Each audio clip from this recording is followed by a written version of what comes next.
Welcome to the Human Capital Innovations Podcast, your go-to source for personal, professional, and organizational growth and development.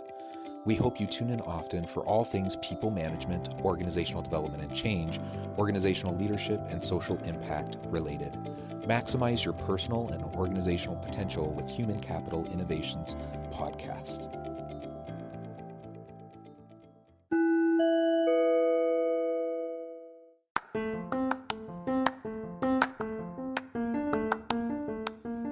Welcome to the Human Capital Innovations Podcast.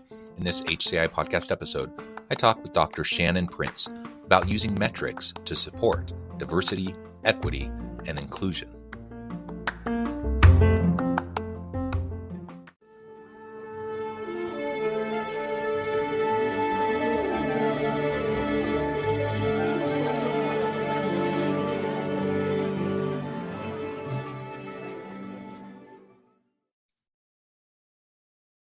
Dr. Shannon Prince, welcome to the Human Capital Innovations Podcast. Thank you for having me. Yeah, it's a pleasure to be with you today. You're joining us from New York. I'm here south of Salt Lake City in Orem, Utah. And today we have an opportunity to discuss diversity, equity, and inclusion. So we'll be exploring that from a lot of different angles. But I do want to hone in and focus on using metrics to support our DE&I efforts within organizations.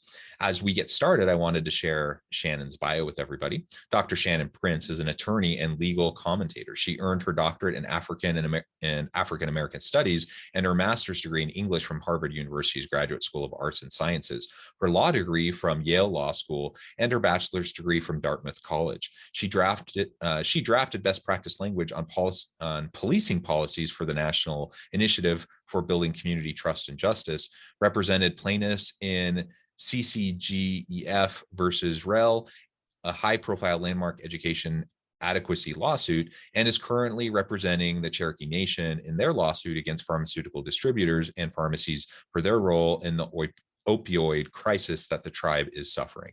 She is a member of her firm's Diversity Council and is a legal counsel on Legal Diversity Pathfinder. Her writing has been published in The Hill, Transition Magazine, Science, and Jezebel, among many other venues, and she has a book on anti-racism forthcoming from Routledge called Tactics for Racial Justice. What a tremendous background that you have. It's a real honor and a pleasure to have you as a guest on the podcast today. Anything else you want to share with listeners by way of your background before we launch on in? No, thank you. I appreciate that introduction. Well, wonderful. So let's dive right on in and look at the importance of diversity, equity, and inclusion. I think this is a topic that gets discussed a lot. I think most listeners probably recognize and understand the importance of DE&I efforts and the value of diversity in organizations and all the connections in the research that shows how, from a business case perspective, a greater diversity, equity, and inclusion drives a whole range of positive organizational outcomes and better decision-making and innovation and better bottom line performance. All of those things are true. Of course, there's also the human case that, people are people and we need to treat them with dignity and respect. And we need to make sure that everyone feels like there's a place for them in our organization, that they truly belong. So all of that, we're going to start kind of with this understanding and assumption that all of that is already understood, even though that's a really wonderful and fun conversation to have in and of itself.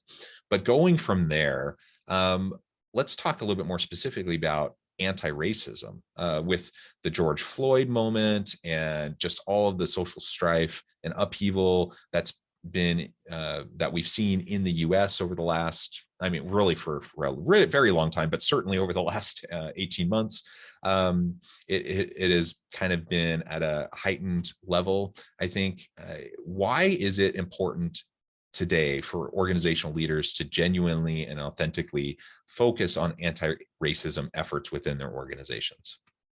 Well, one reason I think this moment is unique is because there's momentum that can be harnessed.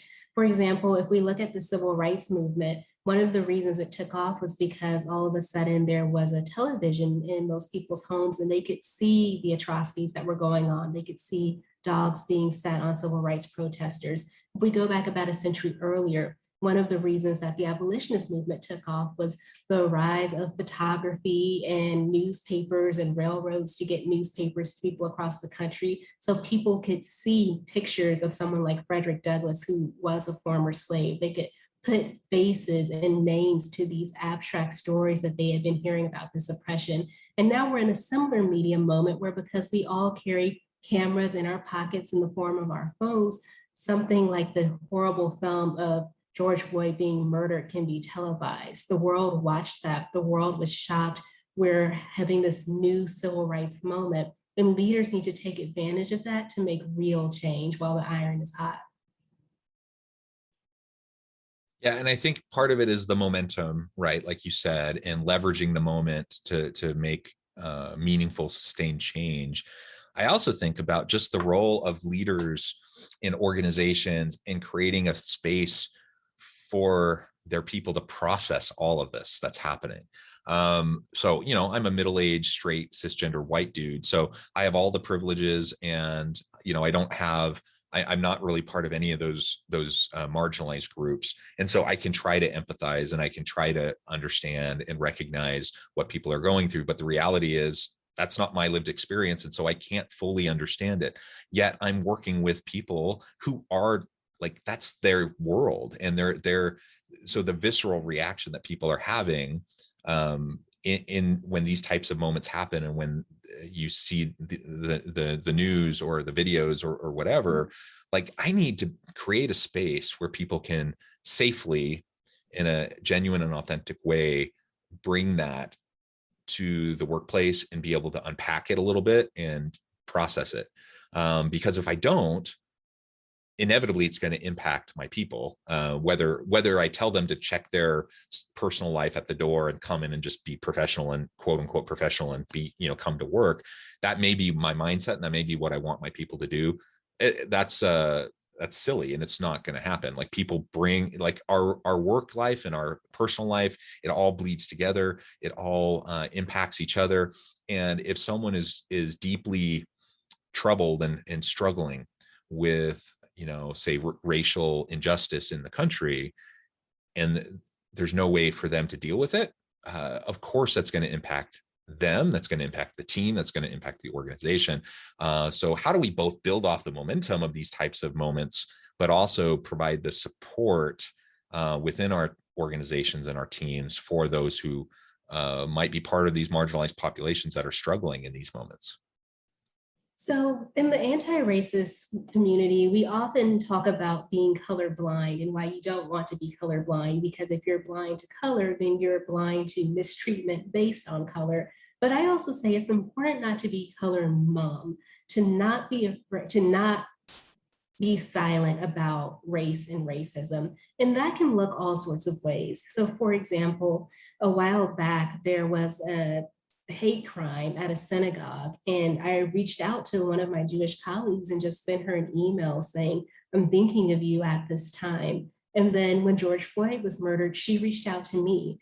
And I think that when you're a leader in an organization, then you know that someone from a certain demographic is watching this atrocity that's gone on in their community. Say something, create an office culture where people do reach out to each other and support each other at those times. Check in with people about how they're feeling. I also think about the line from Charles Dickens' A Christmas Carol, in which the ghost of Marley tells Scrooge, money was just one part of business and you being a good businessman. Mankind is your business. When we have to look at what is our full business, and when we look at our mandates as organizations. So for example, I work for a law firm, and our law firm has a proud history of doing social justice work and pro bono work. But we even reevaluated that in the wake of George Floyd's murder to say, how can we take this up another notch? Mankind is our business, and we particularly are in the justice business. What can we do as lawyers to promote racial justice? You can ask that same question of yourself as a teacher, as a doctor, and all sorts of different roles.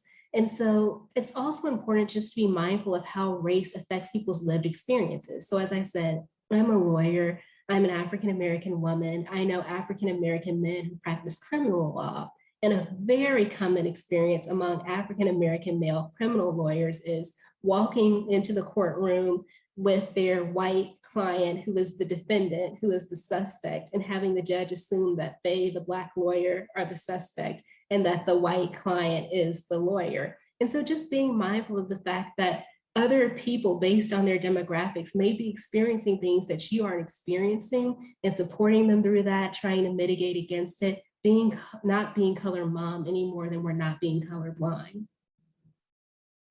Yeah, I think that's very well said.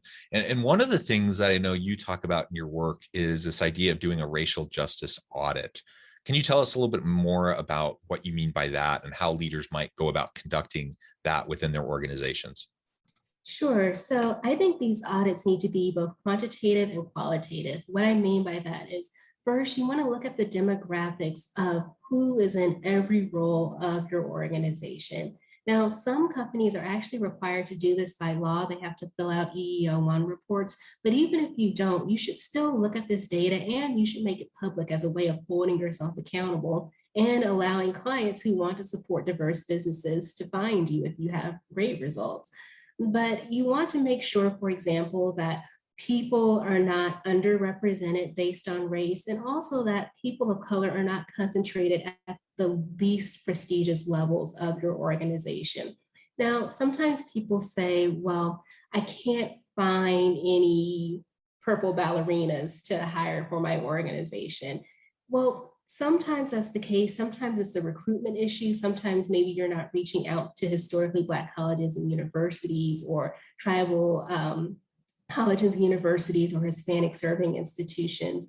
Sometimes it's the way you're marketing yourself. You're relying on your employees' word of mouth. And if you have predominantly white employees, because of de facto segregation, they're more likely to have predominantly white social circles. So the word may not be getting out to communities of color.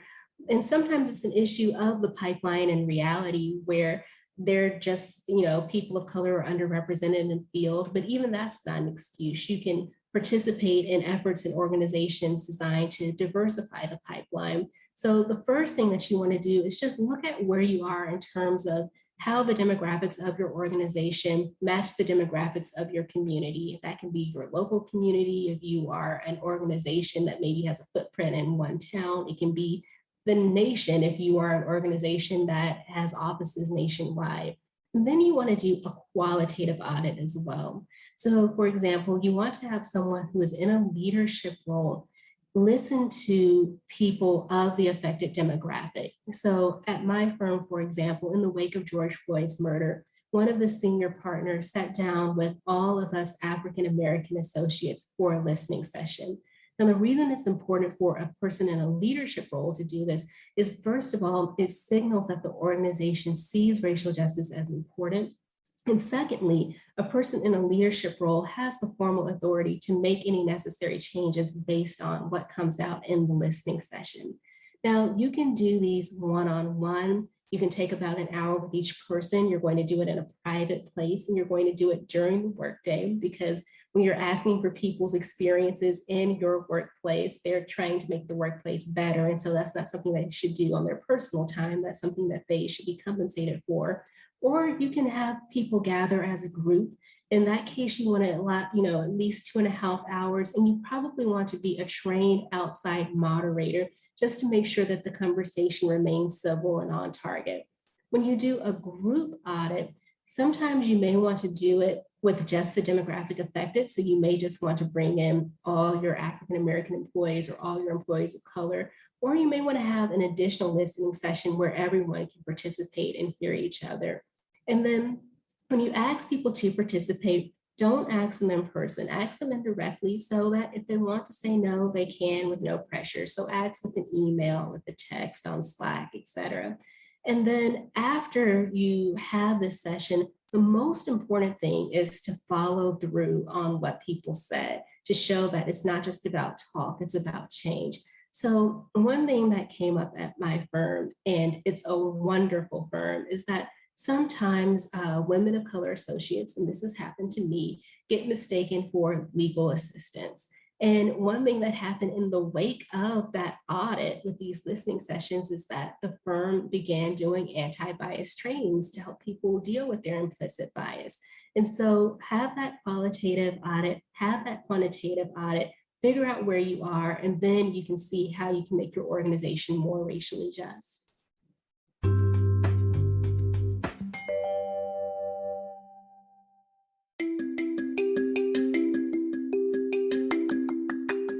I'm excited to announce the publication of my new book from HCI Press, Bluer Than Indigo Leadership: The Journey of Becoming a Truly Remarkable Leader. Early in my adult life, I learned about an Asian proverb that translates as bluer than indigo. If you think about the color indigo, it is a brilliant, deep, and vibrant blue, what some would call the bluest of blues. To have something that is bluer than indigo is rare and truly remarkable.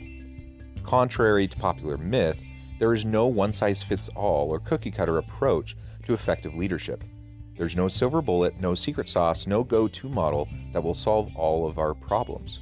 The truth is, great leaders have all had their unique strengths and flaws, and have all had to discover and then pave their own distinctive path in their life's journey to fulfill their leadership potential. Bluer Than Indigo Leadership will help you discover your own path and explore those ordinary, everyday actions that will help you respond to an uncertain future and produce extraordinary results for individuals, teams, and organizations.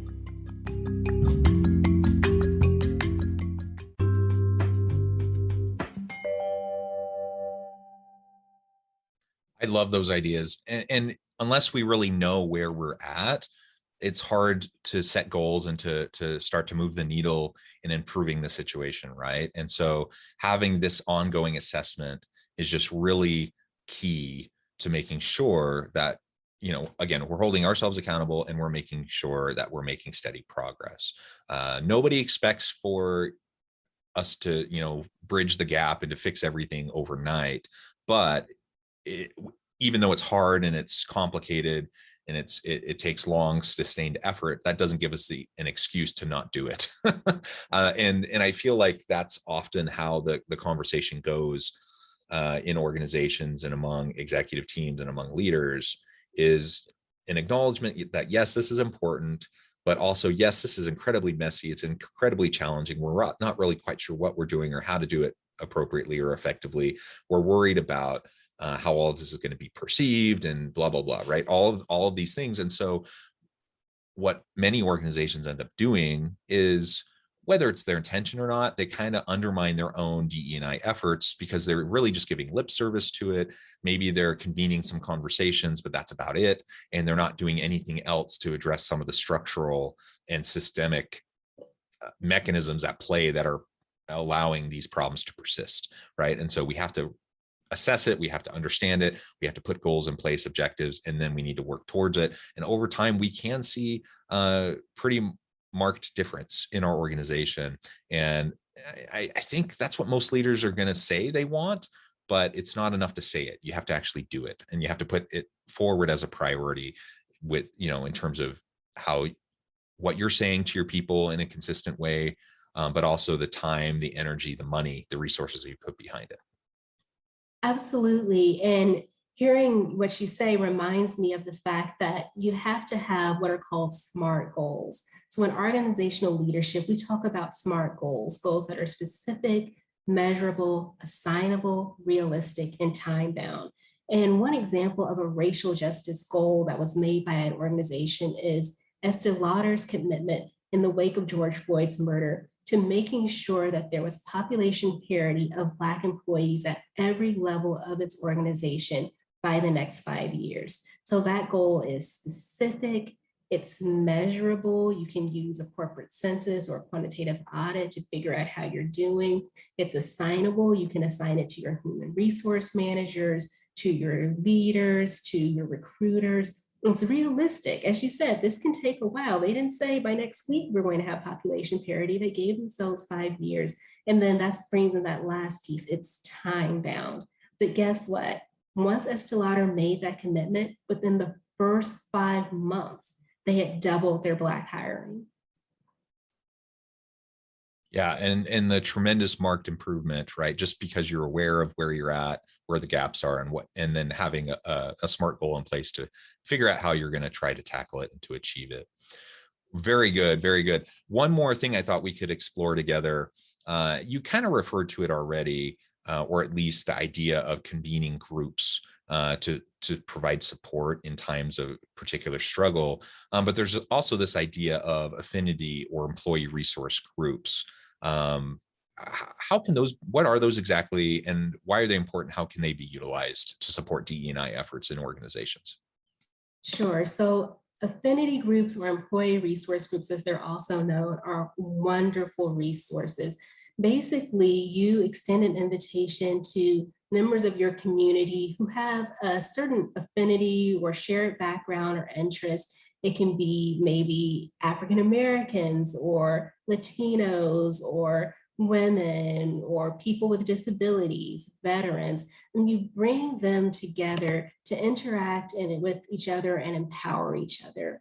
And so you may do things like group mentoring within your affinity group, where, say, you're a law firm, and this is one thing that my firm does in our Asian and Pacific American affinity group.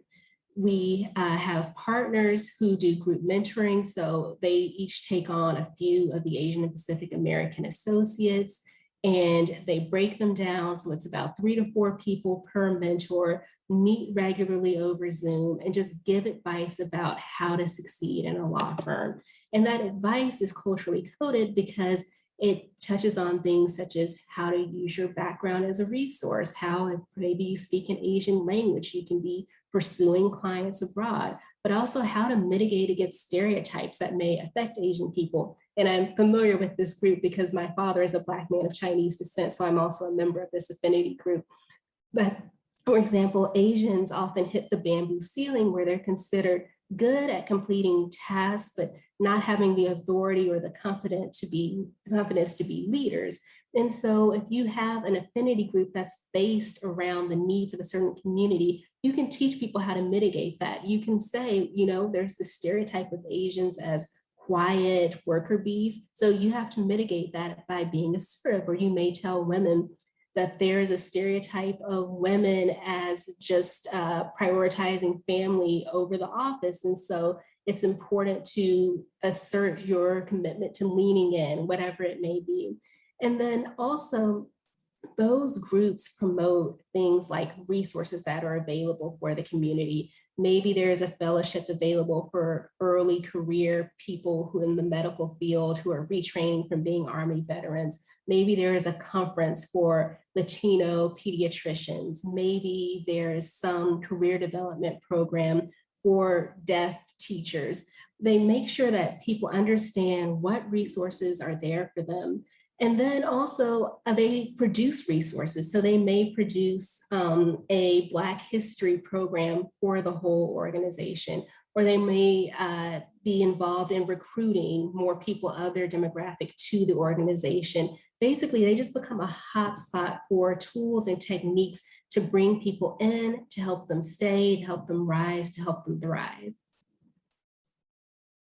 Yeah, I really, really love that. Great ideas, some really specific, relatively simple things that we can start to do as we're trying to improve the DE&I efforts within our organization and the context that marginalized populations might find themselves in as they're trying to work in different organizations.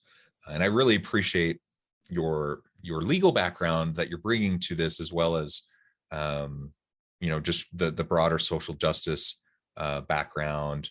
And I, again, coming back to your bio from the beginning, you have such a tremendous scholarly and academic pedigree in terms of your doctorate and master's degrees in African and African American studies at Harvard, Yale Law. I mean, so wonderful. Your expertise is clearly something that we should all be looking to as we're trying to grapple with these difficult issues.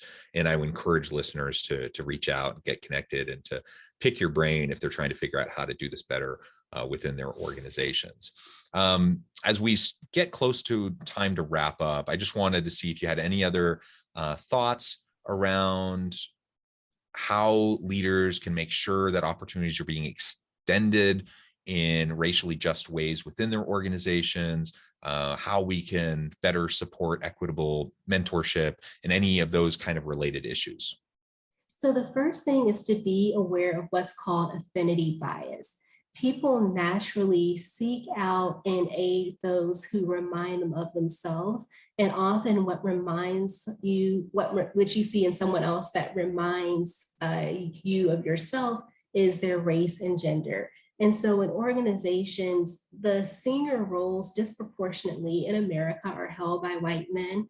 And often those white men, when they are looking for talented people to mentor or sponsor, they may think that they're doing so in a non-discriminatory way, but they often disproportionately nurture younger white men. And so just be aware that that may be a factor. Track who you mentor. Metrics are so important. And so when you are looking for a mentor, you're looking for someone to extend a new opportunities to, look at all the junior people, analyze their performance, and think, oh, I would have mentored John because he went to the same fraternity as me and he golfs and I golf and I see a lot of myself in him.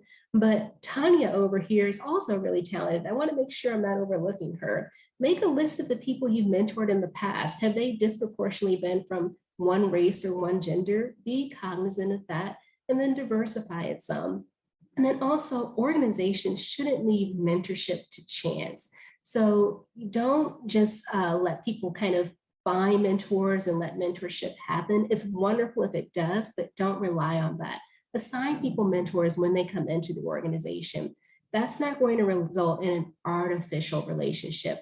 Assign people based on things such as what they have in common. So at my firm, I have a master's degree in English. I was assigned to a published poet who has a doctorate in English.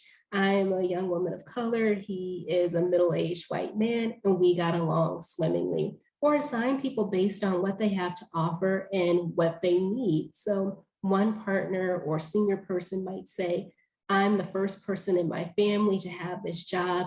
I had no clue about what everyone else seemed to know when I first took it on. I know how to nurture someone who's a first generation person. So then when that young first generation person comes to your office, you would pair that person with that partner.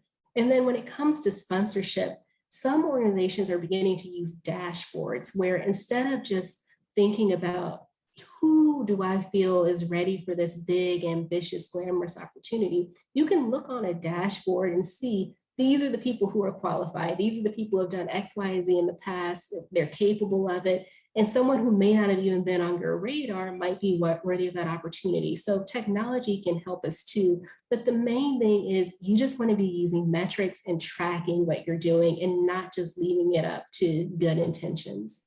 Yeah, very well said, Shannon. It has just been a real pleasure talking with you today.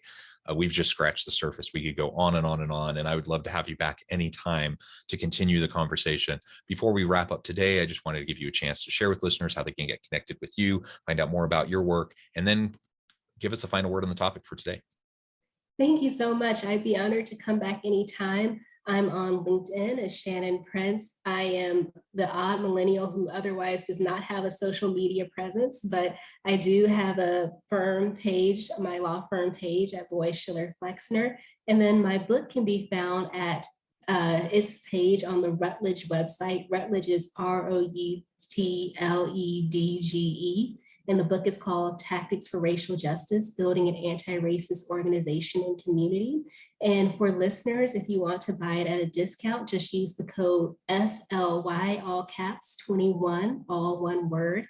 And my final thought I'll leave you with is it's important to, as I say, think of yourself as an ancestor, to recognize that just as the world that people lived in the 1960s was a product of what abolitionists did in the 1860s, and that the world I live in this moment is a product of what civil rights activists did in the 1960s.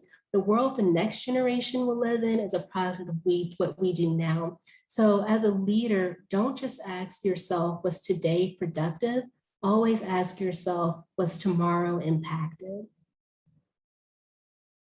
I love that so much. Thank you, Shannon. It has been a real pleasure. I encourage listeners to reach out, get connected, find out more about what she can do for you, what her firm can do for you. And as always, I hope everyone can stay healthy and safe. They can find meaning and purpose at work each and every day. And I hope you all have a great week.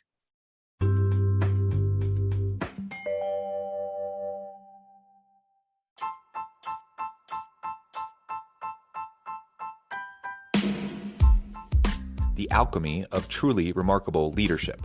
Ordinary, everyday actions that produce extraordinary results.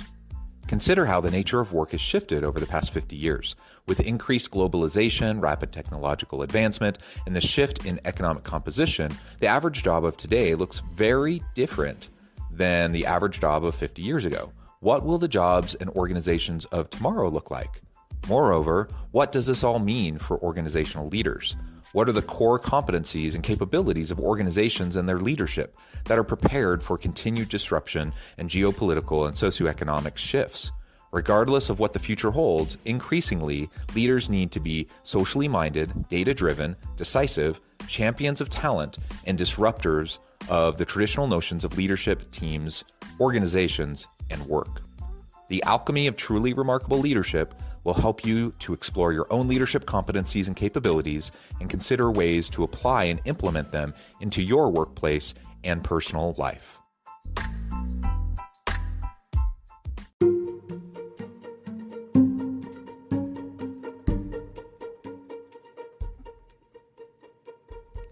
Check out Human Capital Innovations magazine, Human Capital Leadership. Human Capital Leadership is a free, interactive e-magazine with the mission to help individuals, leaders, and organizations find innovative approaches to maximize their human capital potential.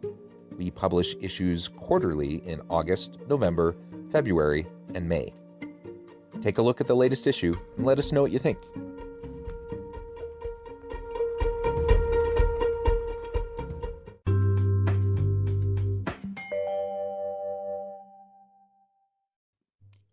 Thanks again for joining us for this episode of the Human Capital Innovations Podcast. I hope you stay healthy and safe and that you have a great week.